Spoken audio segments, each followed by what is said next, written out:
USS Helena, December 7, 1940. The morning was still. Pearl Harbor lay quiet beneath a pale Hawaiian sun, the water smooth as glass reflecting the gray hulls of America's Pacific Fleet. Aboard the USS Helena, mess crews prepared breakfast. Deckhands coiled ropes and young sailors, barely out of high school, leaned against the railings, writing letters home. Then came the sound. At first, it was mistaken for thunder, a distant rumble rolling over the mountains. But the sky was crystal clear. No clouds, no storm, just silence. And then it came again, louder, closer, followed by the unmistakable roar of engines. Sailors looked up. Black specks appeared against the sky. The first torpedo bomber dropped low over the harbor, its engine screaming as it released a single silver fish gliding just above the surface of the water, directly toward Helena. She was not the largest ship in port nor the most famous, but she was positioned where the Japanese needed to strike first, the gateway to Battleship Row. The torpedo struck. The steel hull convulsed. Water erupted skyward. Men were thrown from their feet as alarms wailed across the ship. In that instant, the USS Helena was transformed from a peacetime vessel to the first machine of war to be hit in America's greatest naval disaster. In the years after the First World War, the world's oceans became a chessboard. No longer defined by colonial trade lanes alone, they were now highways of power, each mile of open water contributing to the rise or fall of nations. The United States Navy, though victorious in 1918, faced a new reality. War would not be won by battleships alone. Technology was changing. Aviation had matured. Torpedoes were faster, submarines quieter, and great powers were arming in the shadows of peace. Yet by treaty, the United States was bound. The Washington Naval Treaty of 1922 and later the London Naval Treaty of 1930 set strict limits on battleship and cruiser strength. Tonnage was capped, gun calibers restricted, armor thickness reduced. The world powers believed they were building peace. In reality, they were laying the foundation for a new category of warship, one that could fire rapidly, scout aggressively, and fight at night with the speed of a destroyer but the endurance of a capital ship. Out of these constraints, the blueprint for the Brooklyn-class light cruiser was born. USS Helena, CL-50, was one of them. A new class of predator, the Brooklyn-class cruisers were unlike anything previously launched from American shipyards. Where heavy cruisers carried 8-inch guns allowed by treaty, the new design maximized firing volume instead of shell size. Helena would be armed with 15 6-inch guns, arranged in 5 triple turrets capable of unleashing a storm of shells with machine gun consistency. She could fire nearly 10 rounds per minute per gun. No ship on Earth could match that volume of fire. In theory, Helena could put 150 shells into the air every 60 seconds. The Japanese would later learn to fear this sound. Survivors described it not as artillery, but as a continuous mechanical roar, like an engine throttling beyond its limit. But Helena was more than gunnery. She was speed, capable of over 32 knots. She was reach, able to travel thousands of miles across the Pacific without refueling. And critically, she was among the first U.S. Navy ships to be fitted with a new technology that would quietly reshape naval warfare forever: surface search radar. The world changes as Helena's keel was laid down at the New York Navy Yard on December 9, 1936. The world beyond the Atlantic was already shifting toward war. Imperial Japan, blocked by natural resource limits, looked south, to the oil-rich Dutch East Indies and rubber plantations of British Malaya. The United States, protector of the Philippines and guarantor of Pacific stability, stood directly in the path of that expansion. Every ship mattered. In Washington, D.C., military planners debated long into the night about fleet composition. Battleships were symbols of power, floating fortresses, but they were slow, designed for line-of-battle engagements reminiscent of Jutland. The Pacific, with its vast distances and scattered islands, required something else: fast, independent units capable of responding instantly to any threat. The answer was light cruisers like Helena. Designed under treaty pressure, they had become the perfect ship for the war the world didn't yet realize was coming. Birth of USS Helena on August 27, 1939. With flags flying and crowds gathered, Helena was launched. Her sleek hull slid down the greased ways into the East River as workers cheered. The world was already at war. Hitler had invaded Poland just days earlier. The United States was still neutral, but Helena was no peacetime ship. She was commissioned on September 18, 1939, under the command of Captain Max B. de Motte. 1 month later, German U-boats were hunting British shipping in the Atlantic. The world was accelerating. Helena conducted shakedown cruises in the Caribbean and training exercises along the American East Coast. Her crew, over 800 strong, was a mix of seasoned sailors and young men who had never seen combat. They drilled for fire, flooding, gunnery, and torpedo defense with increasing urgency. Reports from naval intelligence grew darker by the month. Japan was moving further into China. U.S. embargoes were tightening. Diplomats met, but war preparations quietly intensified. In early 1940, orders came. USS Helena would join the Pacific Fleet. Pearl Harbor, a naval fortress by mid-1940. Helena had transited the Panama Canal, a narrow passage between oceans that symbolized American naval reach, and joined the Pacific Fleet at Pearl Harbor. Situated strategically in the Hawaiian Islands, Pearl Harbor was more than a base. It was the anchor of American power in the Pacific, the shield that guarded the western coast of the United States. Life aboard Helena settled into rhythm. There were drills, inspections, patrols, and shore leave. Sailors played cards in the mess hall, read newspapers about the war in Europe, and wondered how long America would remain at peace. But peace was already an illusion. By 1941, U.S. Navy fleet expansions were accelerating. President Franklin D. Roosevelt had declared an undeclared naval war against Germany in the Atlantic. In the Pacific, aircraft carriers and cruisers conducted long-range patrols.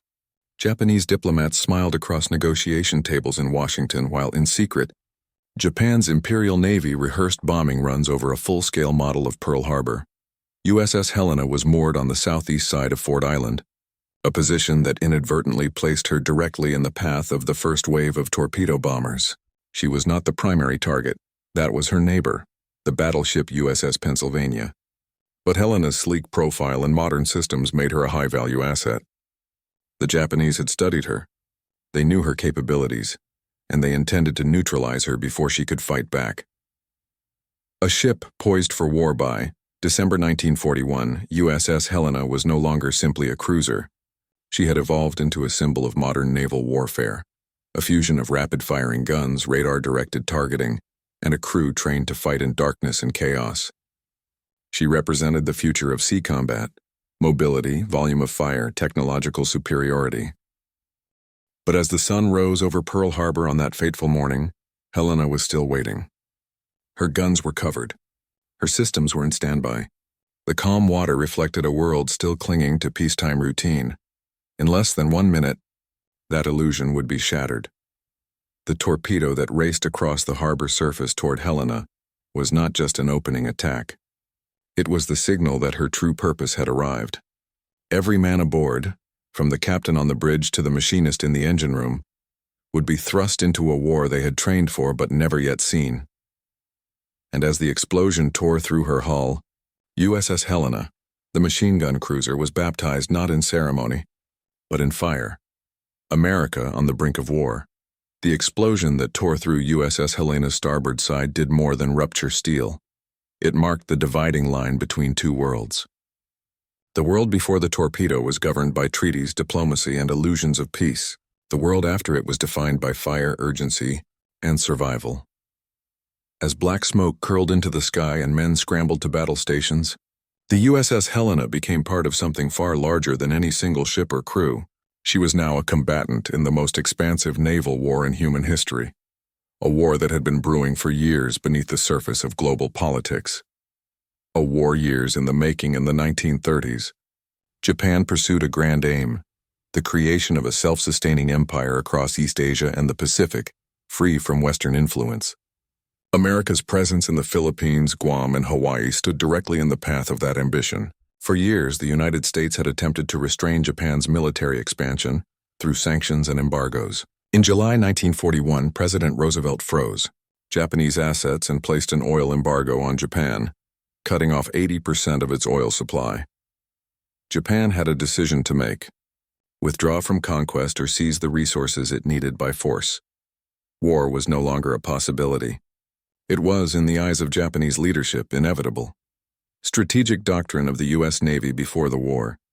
U.S. naval doctrine was governed by War Plan Orange, a contingency plan for a potential conflict with Japan.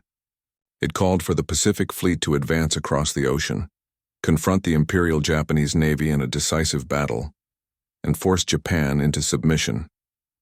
Cruisers like USS Helena were designed specifically for this doctrine, fast enough to support carriers, powerful enough to engage enemy ships, and equipped with radar that offered unprecedented night fighting capabilities.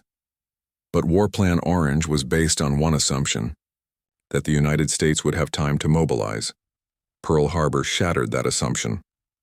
The Japanese advantage, Japan's attack on Pearl Harbor, was not simply a strike. It was a strategic gambit. By crippling the U.S. Pacific Fleet in one blow, Japan hoped to gain time. Time to seize Southeast Asia, fortify its defensive perimeter, and force the United States to accept a negotiated peace. In Tokyo, Admiral Isoroku Yamamoto called it running wild for 6 months. After that, he said Japan could not guarantee victory. Ships like Helena, still afloat despite the damage, would become America's answer. USS Helena under fire. When the first torpedo hit Helena, it caused catastrophic flooding in the engine room and knocked out electrical power. Yet the crew did not break. Damage control teams sealed off compartments while gun crews, some still in their mess clothes, scrambled to man the anti-aircraft batteries. Within minutes, Helena opened fire. Her rapid-firing guns, for which she would earn the nickname the machine gun cruiser, roared to life. Japanese pilots were stunned by the volume of fire coming from the ship they believed they had crippled. Ensigns, machinists, even cooks, anyone capable, carried ammunition to the guns. The ship bled, yet she fought. The broader context: America mobilizes across the mainland United States. News of the attack sent shockwaves through every town and city.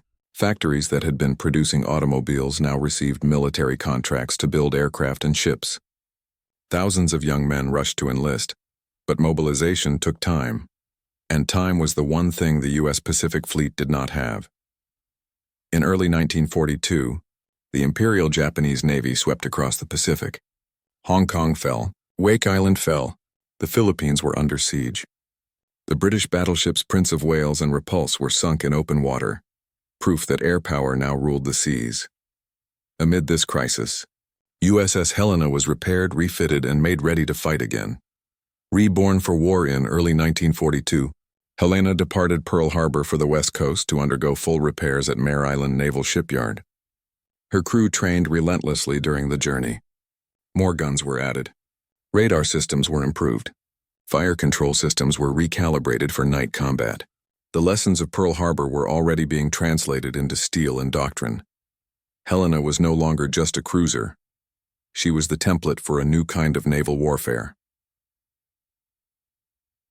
The strategic shift after Pearl Harbor, the United States Navy revised its doctrine. Battleships, once the pride of the fleet, had proven vulnerable. Carriers and their screen ships, including cruisers like Helena, became the new striking arm of American power. Helena was assigned to carrier task force operations, providing anti-aircraft protection and surface screening for carriers launching raids across the Pacific. Her radar allowed her to detect enemy aircraft and ships at ranges the Japanese could not match. For Japan, the early war was a race to expand. For Helena and the U.S. Navy, it was a race to survive long enough to strike back. The road to Guadalcanal by mid-1942, the tide of war began to turn. The Battle of Midway crippled Japan's carrier fleet. But the victory was only the beginning. The next phase of the war would not be fought in the skies, but in the dense jungles and treacherous waters of the Solomon Islands. In August 1942, U.S. Marines landed on Guadalcanal. What followed was a brutal, 6-month campaign fought on land, in the air, and most critically, at night, in the waters surrounding the island. These battles were unlike anything in naval history. Ships fought at point-blank range in pitch darkness, exchanging salvos that lit the night sky like lightning. USS Helena was in the center of it all.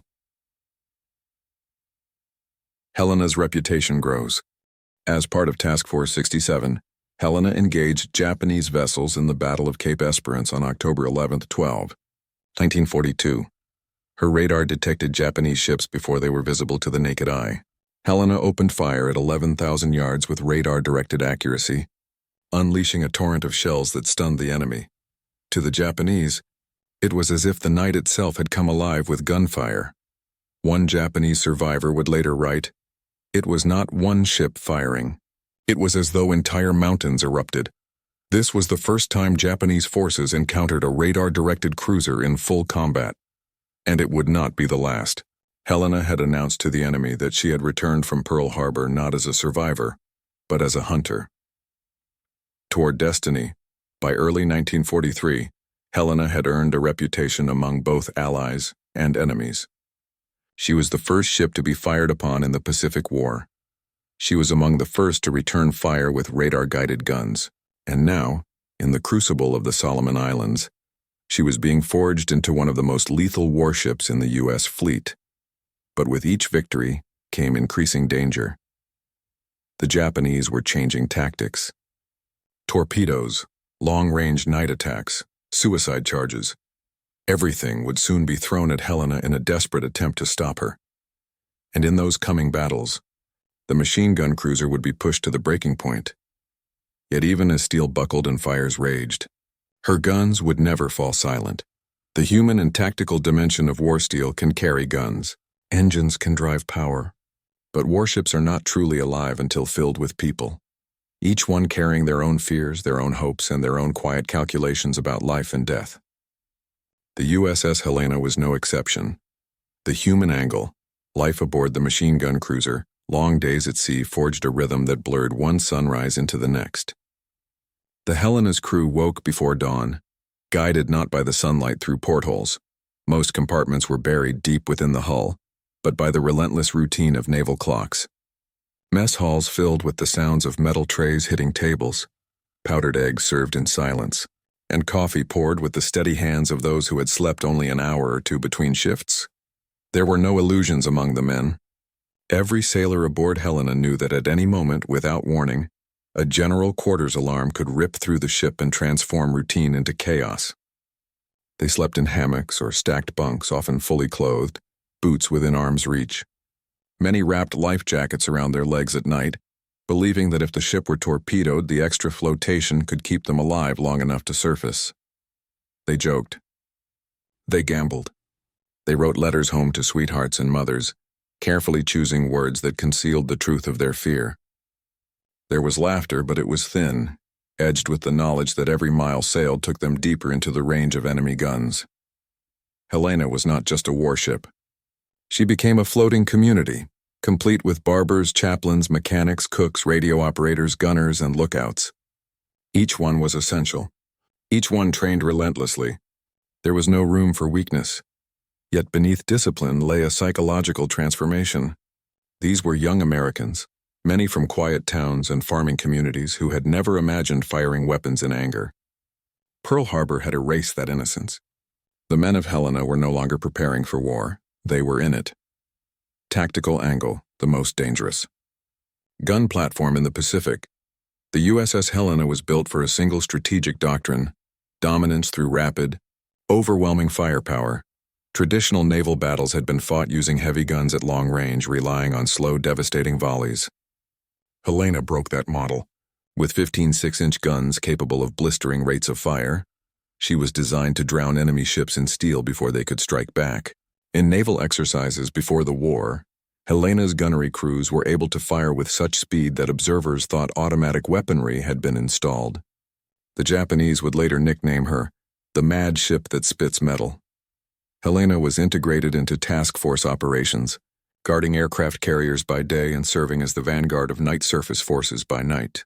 Her role was often to make first contact with the enemy, using radar to detect enemy formations in darkness, often while the Japanese were still unaware that American ships were even in the vicinity. Naval doctrine shifted rapidly during the Guadalcanal campaign. Traditional fleet engagements dissolved into chaotic close-range firefights in black water, navies firing at targets sometimes less than 3,000 yards away, almost point-blank for cruisers. In such conditions, Helena was lethal. Radar, the silent advantage before Helena. Naval warfare relied primarily on visual detection, signal lamps, and optical rangefinders. Battles were fought at dawn or dusk to ensure visibility.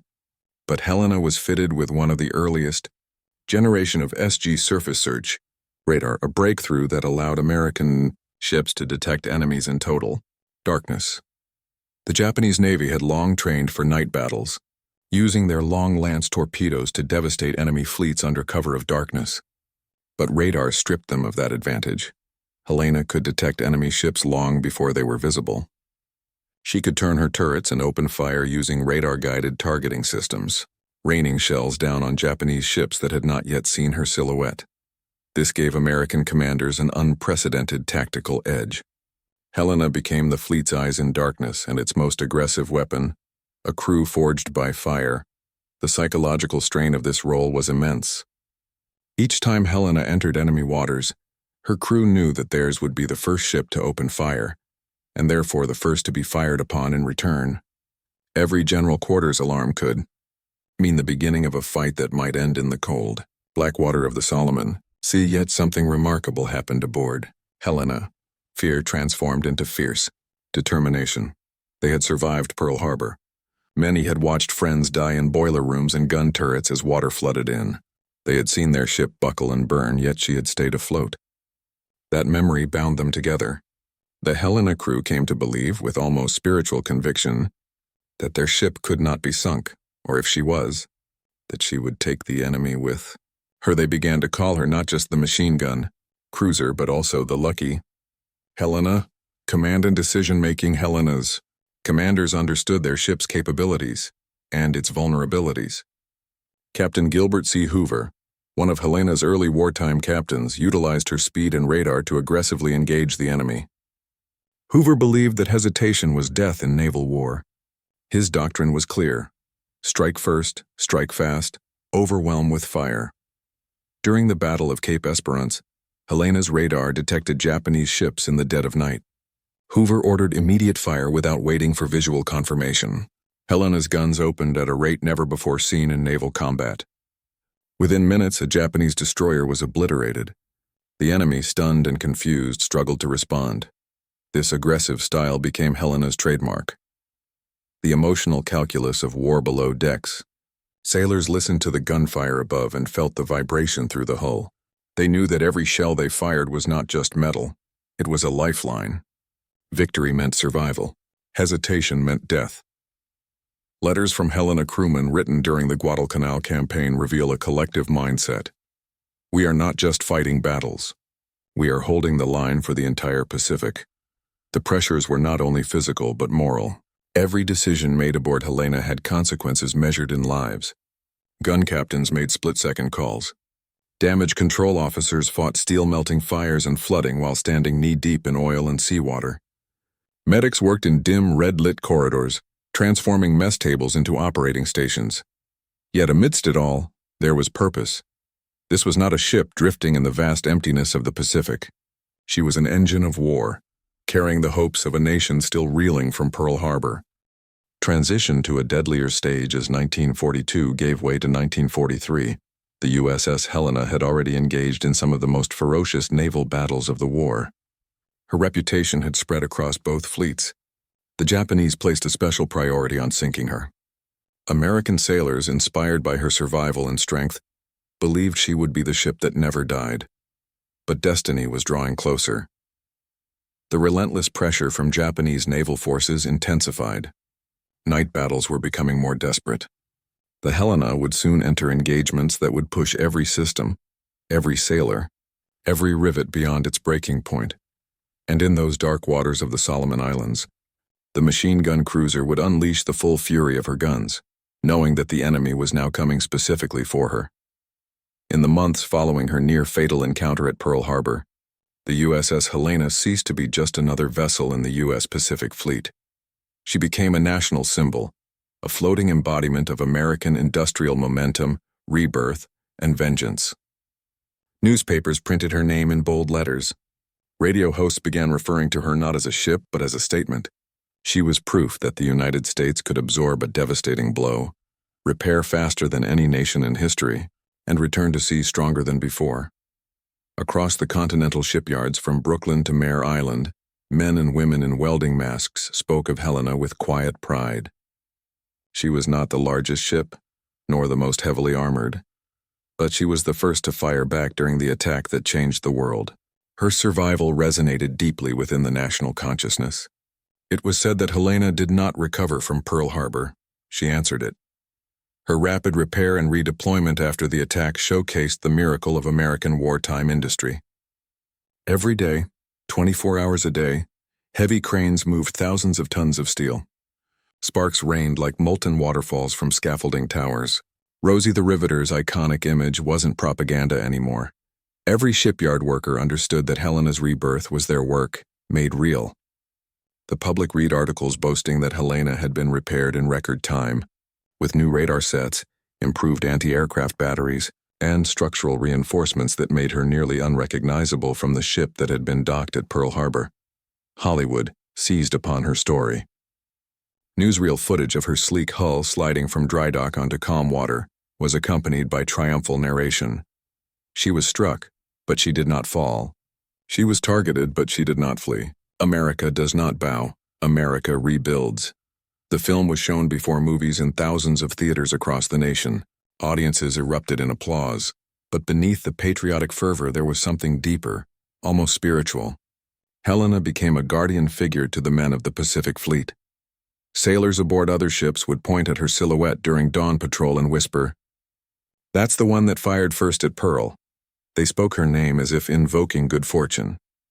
From the perspective of American command, Helena was not just a vessel in the order of battle. She was a psychological weapon. Admirals understood morale was as critical as firepower. Helena, with her new radar-guided 5-inch guns and relentless gunnery crews, became the centerpiece of night operations. Veterans of Pearl Harbor who had once watched helplessly now waited willingly for Helena to unleash storms of fire across Pacific battlefields.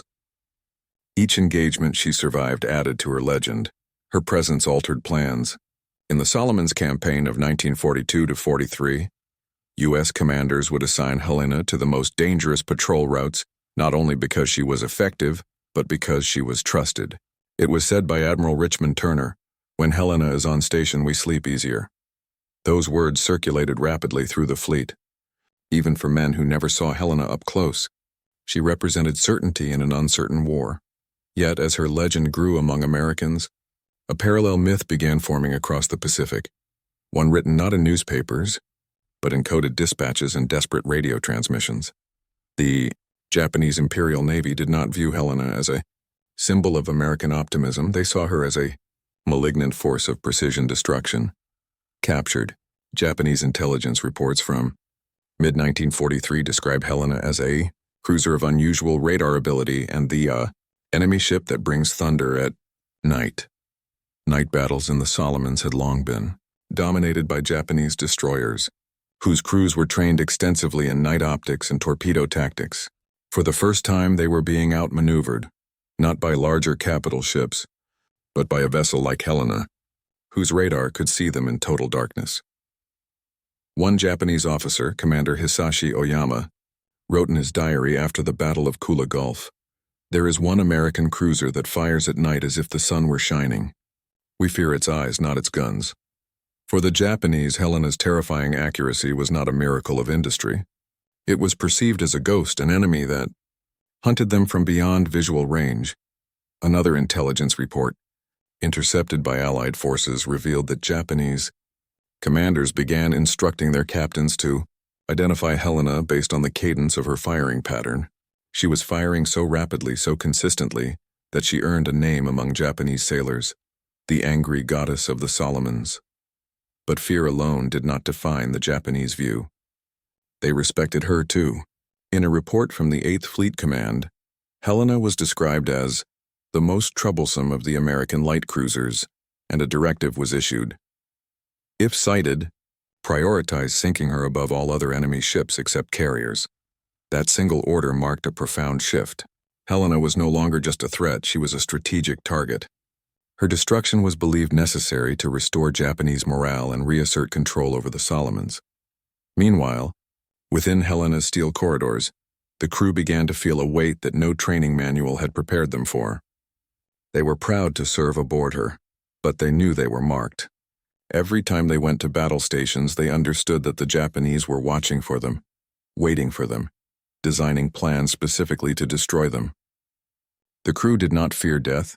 Many had seen it at Pearl, but they understood the burden of legend. Their ship had become more than a warship. It was now an idea. And men die, but ideas must endure. Some sailors wrote letters home expressing that they felt they were carrying the hopes of the entire Pacific Fleet. Others said it more simply. They're coming for us. Good, let them come. Helena's captain, Commander Charles P. Cecil, knew what was happening. He never used the word invincible. In fact, he warned against it. We are mortal, he reportedly told his officers. Do not forget it. The enemy hasn't. But even he admitted privately that Helena had become central to the American effort. She was not just a ship in the war. She was one of the reasons the war was turning. And because of that, the enemy would not stop until they faced her in open water. That moment was coming. It would arrive in the dark, in the waters of the Solomon Islands, where the horizon was nothing more than shadow, and where Helena was about to meet the full weight of the Imperial Japanese Navy's determination to end her legend once and for all. The sea around New Georgia was black, so black that even the moon refused to claim it. By early July 1943, the Solomon Islands had become the hinge upon which the entire Pacific theater would turn. The Americans were done reacting to Japan's advances. They were now on the offensive. Operation Toenails, the invasion of New Georgia, was already underway. U.S. Marines were fighting bitterly inland to secure Munda Airfield, a Japanese stronghold that threatened all Allied operations in the Central Solomons. But there was a danger more immediate than jungle warfare: the nightly arrival of Japanese reinforcement convoys rushing down the slot. These fast destroyer task forces, known to the Americans as the Tokyo Express, had to be stopped. If allowed to land troops and supplies, the Japanese could stabilize their defense of New Georgia and turn the tide of the campaign. Washington wanted momentum. Admiral William Halsey wanted results, and to achieve those results he needed precision. He needed a ship that could strike in the night, tear apart any approaching enemy formation, and do it before the enemy even knew they had been seen. There was only one ship in the Pacific that fit that description: USS Helena, CL-50. Helena was attached to Task Group 36.1, commanded by Rear Admiral Walden L. Ainsworth. Alongside cruisers USS Honolulu and USS St. Louis, Helena formed the core of a fast, radar-equipped striking force, supported by destroyers Nicholas, O'Bannon, Radford, and Jenkins. Their mission was clear: intercept and annihilate a Japanese reinforcement group reported heading toward Kula Gulf under cover of darkness on the night of July 5 to July 6, 1943. Intelligence analysis suggested that at least 10 Japanese destroyers were operating in the area, some configured as fast transports loaded with troops, others acting as torpedo escorts. Japanese commanders knew they were being hunted, and they had adjusted accordingly. They were no longer merely trying to slip past. They were ready to fight. And they had one target in mind above all others: the radar cruiser that had tormented them for months. They had studied her patterns. They had listened to the cadence of her guns. They knew her name. While American sailors loaded shells into hoists and secured watertight compartments, Japanese officers aboard destroyers Amagiri, Nizuki, and Suzukaze quietly prepared the deadly Type 93 long-lance torpedoes, oxygen-powered weapons with longer range, higher speed, and greater explosive power than anything in the American arsenal. Those torpedoes were not to be wasted on destroyers or lightly armed transports. They were for Helena. As Task Group 36.1 advanced under full emission control, radar sets aboard Helena powered silently to readiness. Unlike older American ships, Helena's SG radar could detect surface contacts dozens of miles away, even in total darkness or heavy rain. It did not rely on light or sound. It read the horizon as if it were daylight. At 11:30 p.m., the order came to commence search patterns. Helena's crew moved with mechanical precision. Gun crews stood ready at 6-inch turrets, hands gripping firing triggers. Lookouts peered into blackness not to see the enemy, but to listen, to feel vibrations through the steel decks, to sense when Helena's heartbeat would quicken. At 12:30 a.m. on July 6th, radar screens flickered a faint contact, then another Japanese ship's, bearing 320 degrees, closing range. Minutes later, confirmation from USS Honolulu. Radar tracking initiated. Admiral Ainsworth signaled his destroyers to prepare torpedo attacks, while the cruisers maneuvered to unleash their broadsides. Below decks, Helena's engine rooms roared to life as power surged. The ship leaned slightly as she increased speed. Crewmen strapped themselves to their stations. Ammunition handlers waited by open shell lifts, ready to feed the guns faster than any cruiser in the fleet. There was no turning back. On the Japanese flagship Nizuki, Rear Admiral Taro Akiyama stood on the starboard bridge wing, scanning the horizon. His operators had detected American radar signals. He knew then that Helena was present. His destroyers altered course, forming a spread position to fire torpedoes preemptively. Aboard Helena, Captain Cecil read the tactical report and issued the order that men had come to expect from him. Open fire the moment we have target solution. Helena's radar solved the firing solution in seconds. She was about to unleash the fastest, most accurate opening salvo of any U.S. ship in the Pacific War. At 12:57 a.m., the fire control officers locked in targets. The night exploded. Helena's forward turrets opened with a rolling thunder that shook the ocean surface. Flame burst from her guns in relentless succession, each salvo landing with terrifying accuracy. Japanese destroyers were struck immediately, their decks erupting in fire as Helena's shells walked across their hulls with machine-like rhythm. She was firing so quickly that her gun crews could barely keep pace. Shell casings clattered against steel decks. The night sky lit up in pulses, each one another message across the Pacific. Helena has found her enemy. But in the darkness ahead, unseen beneath the surface, dozens of Japanese torpedoes were already in the water, streaking towards her at 50 knots, silent. Invisible, deadly, they had studied her. They had planned for this moment, and now the ship that had hunted the enemy in the night had just become the hunted. The first torpedo struck like a bolt of lightning tearing through steel. At 01:06 a.m., a violent shock rippled through the hull of USS Helena. Men were thrown from their stations as the ship lurched sharply to port. The torpedo had detonated beneath the forward engine room, ripping open Helena's side and sending a geyser of fire, oil, and seawater into the air. For a brief second there was silence, followed by the unmistakable sound no cruiser captain ever wanted to hear, the roar of incoming water.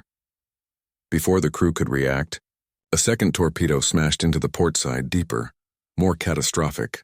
It detonated beneath the No. 2 machinery space, severing internal bulkheads and flooding compartments instantly. Lights flickered and died. Compartments went dark. Below deck, sailors were trapped by rising seawater as it poured through torn steel. A third torpedo slammed into the bow. Helena had been hit by 3 Type 93 long lance torpedoes in less than 2 minutes. A scale of damage no light cruiser could survive. Yet, astonishingly, Helena did not immediately sink. Helena fought back. Her guns were still firing even as the ship was breaking apart. Shells roared from the forward turrets, then from the aft. The crew refused to abandon their stations. Fire control teams, many already covered in smoke and debris, continued to feed radar data to the gun directors, tracking enemy destroyers with unshakable precision. Captain Cecil, calm amid chaos, issued orders to counter-flood compartments to try to maintain stability. But the torpedoes had done their work too well. The bow of Helena, shattered by the third strike, tore away. The forward section of the ship began to separate from the rest. Men watched in disbelief as the ship they called unstoppable was being ripped in two by the sea. But Helena refused to die quietly. As her bow sank rapidly, the aft section, still buoyed by air trapped in undamaged compartments, remained afloat. Gun crews in the after turrets continued firing. Ammunition runners, some waist-deep in cold seawater, passed shells hand to hand. On deck, signalmen sent final messages to the task group. Helena hit, still engaging. Around Helena, Japanese destroyers were turning away, their mission complete. They had delivered the fatal blow, but they had paid for it dearly. Burning wrecks drifted nearby. Destroyers hammered by Helena's relentless fire now lay crippled, engulfed in flames. The sea glowed with burning oil, lighting the faces of Helena's crew as they continued the impossible task of saving their ship. But nature had already decided. The sea was pouring in faster than damage control could contain. Bulkheads groaned. Screams echoed from dark corridors below deck. Captain Cecil gave the order, "Prepare to abandon ship." Even as the order went out, Helena was still firing. Only when the aft generators failed did the guns finally go silent. At 01:15 a.m., the cruiser USS Helena, veteran of Pearl Harbor, terror of the Solomons, symbol of American resolve, began her final descent. The aft section rolled slowly onto its side as men climbed over railings and leapt into the water. Some cried out in defiance, others in prayer. Many were silent, their eyes locked onto the ship that had carried them through every night battle the Pacific had thrown at them. As the dark water closed around Helena's final decks, explosions from ammunition stores muffled beneath the surface echoed through the sea, fading heartbeat signals of a ship that refused to surrender until the very last moment. At 01:30 a.m., the USS Helena disappeared beneath the waves of Kula Gulf. But the battle was not over. Hundreds of survivors were now scattered across oil-slick water, clinging to debris, rafts, and whatever fragments remained afloat. Japanese destroyers still prowled the darkness. The threat of machine gun fire or capture loomed over every man in the water. Sharks were already circling, and yet, above the silence, a distant thrum approached. American. Destroyers were turning back to rescue Helena's crew under active threat of Japanese fire. The climax was not just about Helena's death. It was about whether her men would live to tell her story. The fires still burned on the waters of Pearl Harbor long after the last Japanese aircraft disappeared beyond the horizon. What had once been a calm Pacific inlet, blue, steady, peaceful, was now a graveyard shrouded in oily smoke. Black tendrils curled upward like the fingers of a dying world, blotting out the morning light as if nature itself recoiled from what humanity had unleashed. Across the charred decks of sunken battleships, sailors crawled through debris, some blinded by blast waves, others drenched in bunker oil so thick it clung to them like a second skin. From the twisted hull of the USS Arizona, flames roared upward, consuming over 1,000 souls trapped below the deck. The ship was no longer a vessel. It was a tomb, a symbol carved in fire. Survivors described the silence that followed the attack as more terrifying than the bombs themselves, the eerie quiet between death and the realization of what had just happened. The harbor, moments ago alive with steel and movement, was motionless. Seagulls that once flocked to the shoreline had vanished. Even the ocean itself seemed stunned. Its waves slowed as if paying respect. Medical stations overflowed. Naval hospital staff, unprepared for mass casualties, converted mess halls, gymnasiums, and even open ground into makeshift triage centers. Blood pooled beneath cots. Nurses, some barely older than the men they tended, moved between rows of the dying with trembling hands, whispering comfort to those who would not live to hear the sunset. And yet, amidst the devastation, something stirred, a change. It was in the eyes of the wounded men who, even as medics worked to stem their bleeding, attempted to rise, demanding to be returned to duty. It was in the wrenching cries of officers who shouted through smoke-choked throats for reports, for head counts, for any sign of what remained of the U.S. Pacific Fleet. The Japanese had hoped to break the American spirit. Instead, they had awakened something far more powerful, a union of outrage and purpose so profound that it would come to define a generation.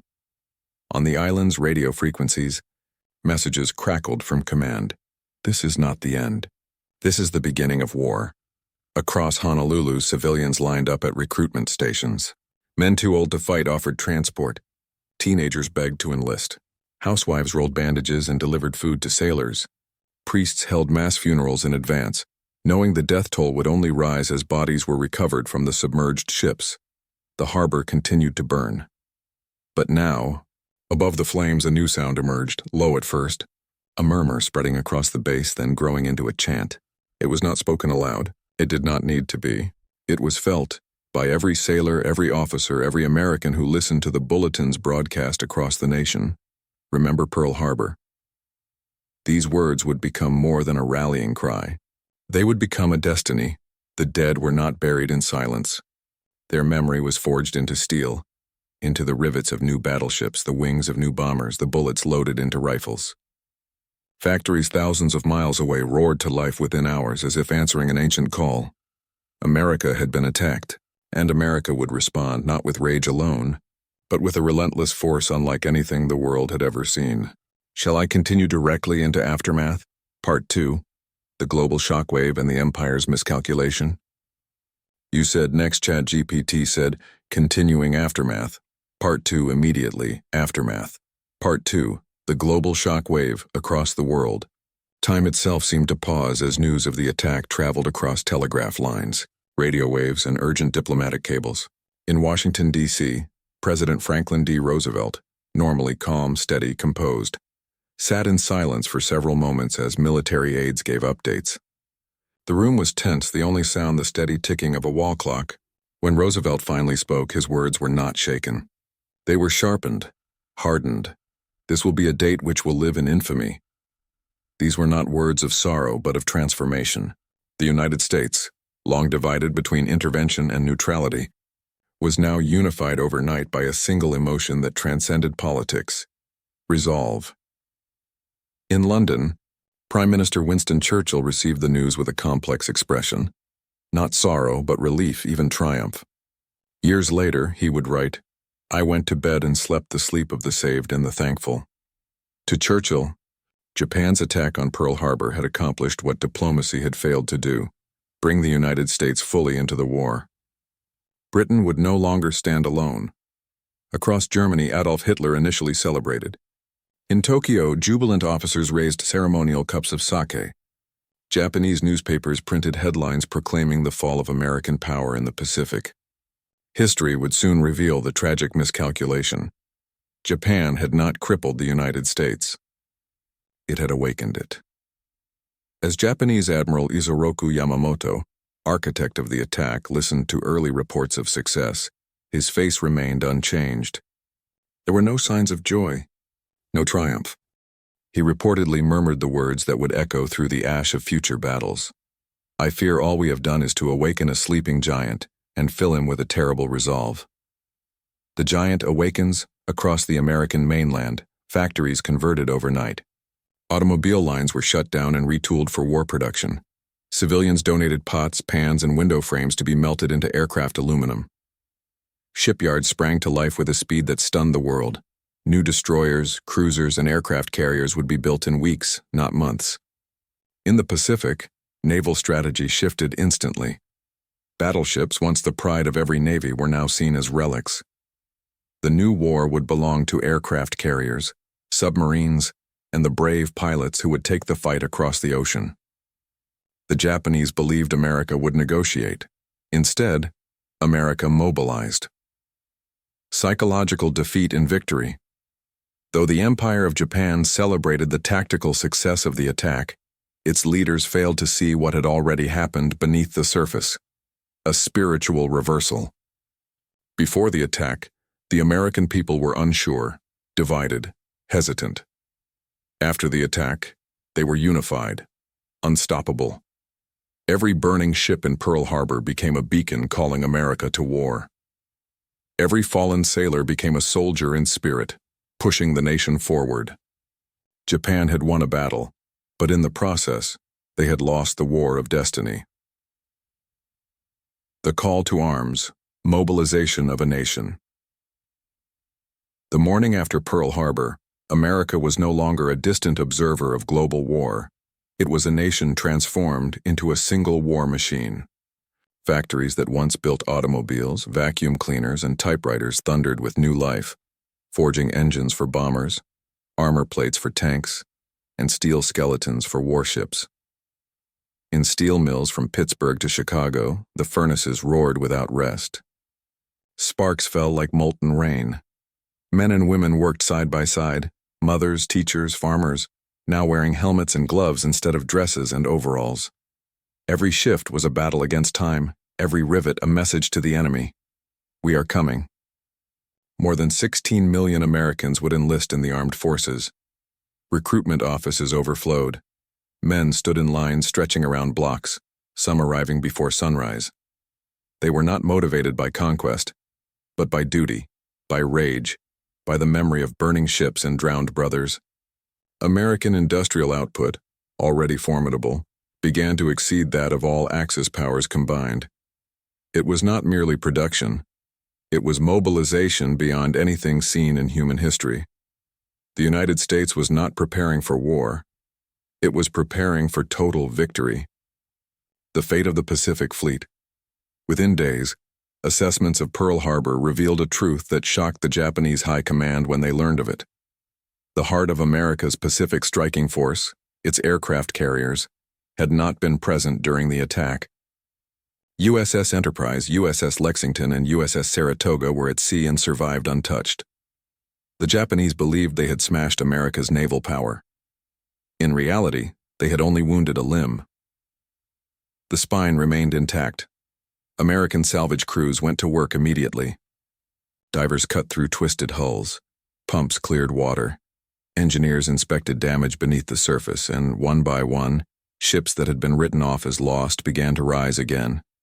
Battleships like the USS West Virginia and USS California were lifted from the harbor floor, repaired, modernized, and returned to active service. Machinery was restored.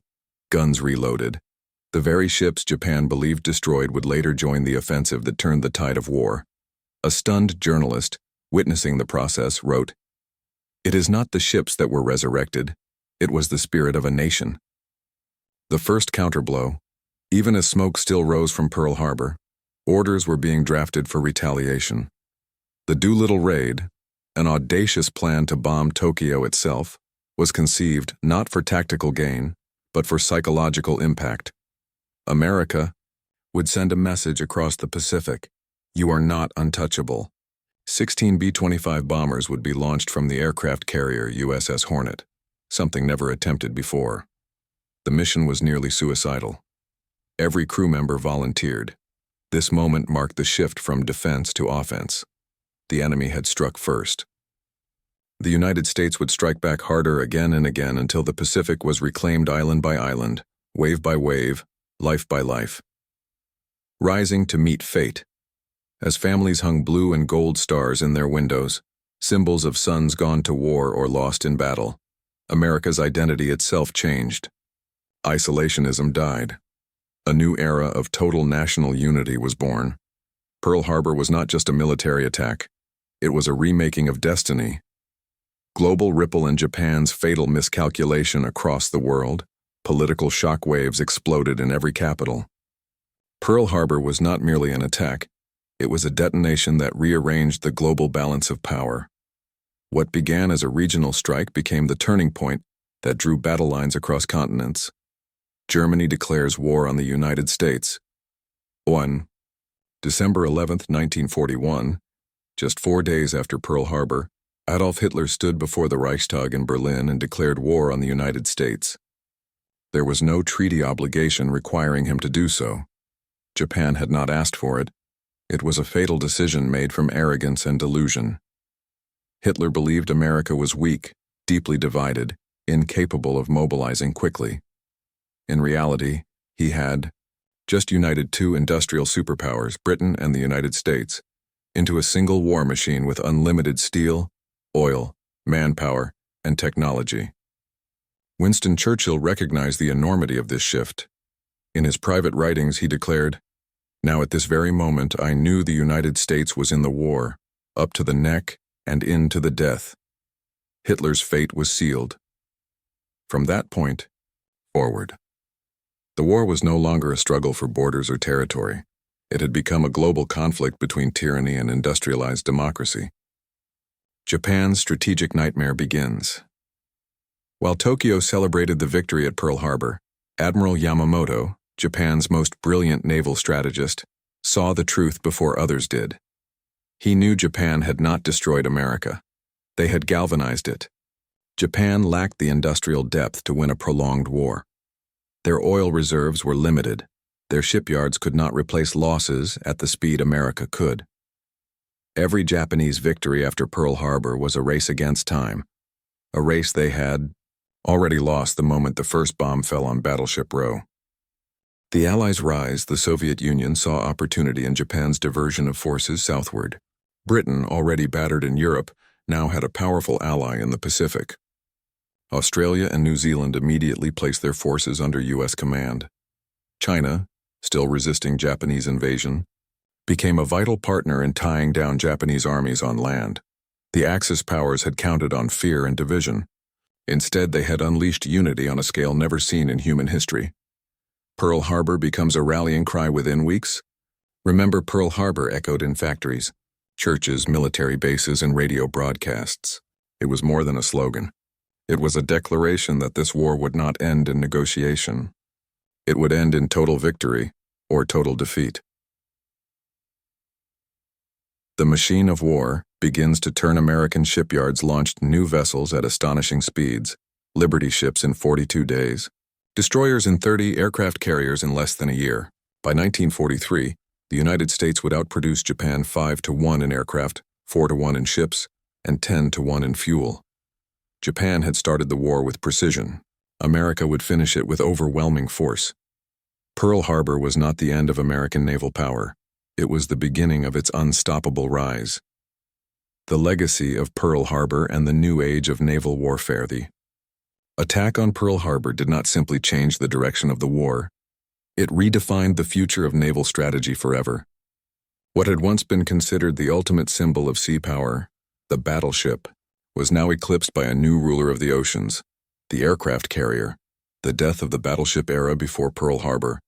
Naval doctrine across the world centered on battleships, floating fortresses armored in steel, armed with massive guns capable of hurling shells miles across the sea. Nations measured naval power by the number of battleships they possessed. Pearl Harbor shattered that illusion.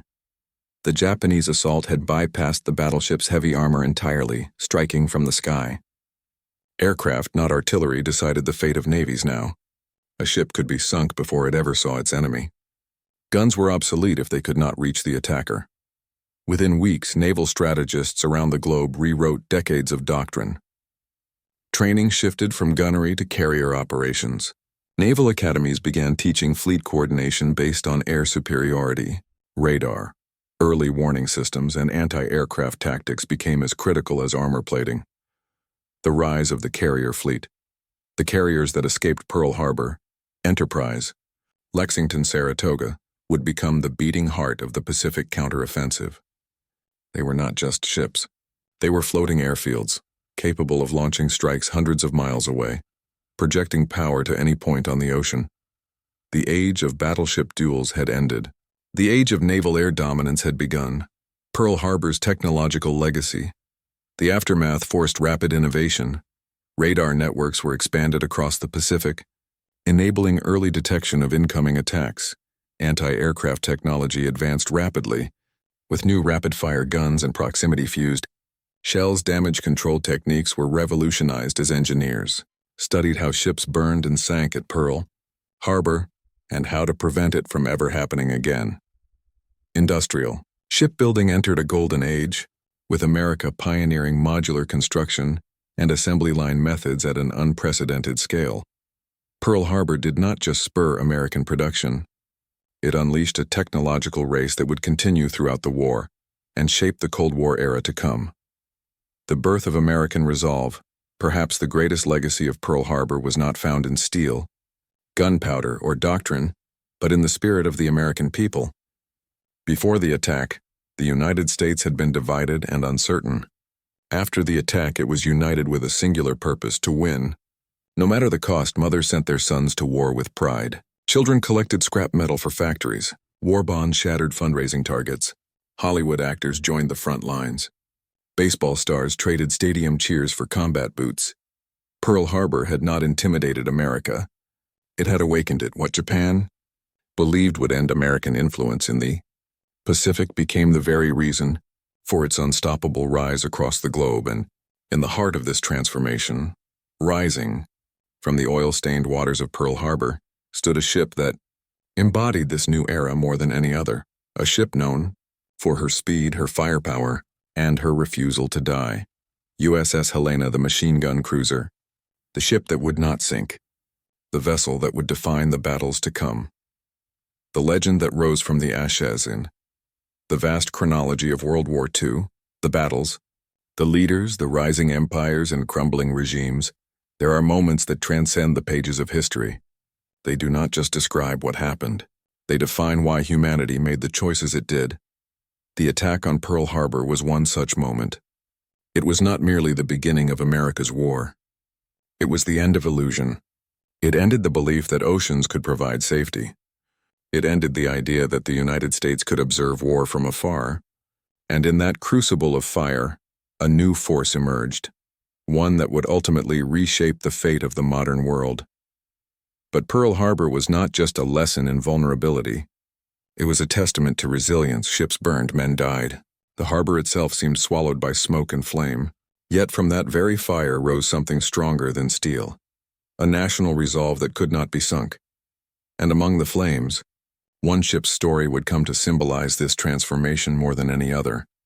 USS Helena. More than a warship, USS Helena was not the largest ship in the fleet. She did not carry the might of a battleship, nor the prestige of a carrier. But she possessed something rarer, a fighting spirit matched only by the men who served aboard her. She had been struck at Pearl Harbor, bleeding oil into the harbor as she fought back with such fury that the Japanese believed they were under attack from a battleship.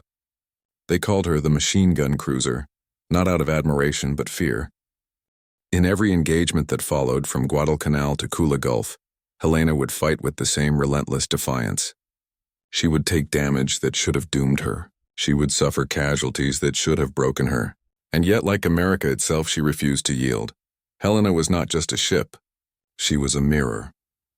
A reflection of a nation that had been struck but not defeated, wounded but not broken.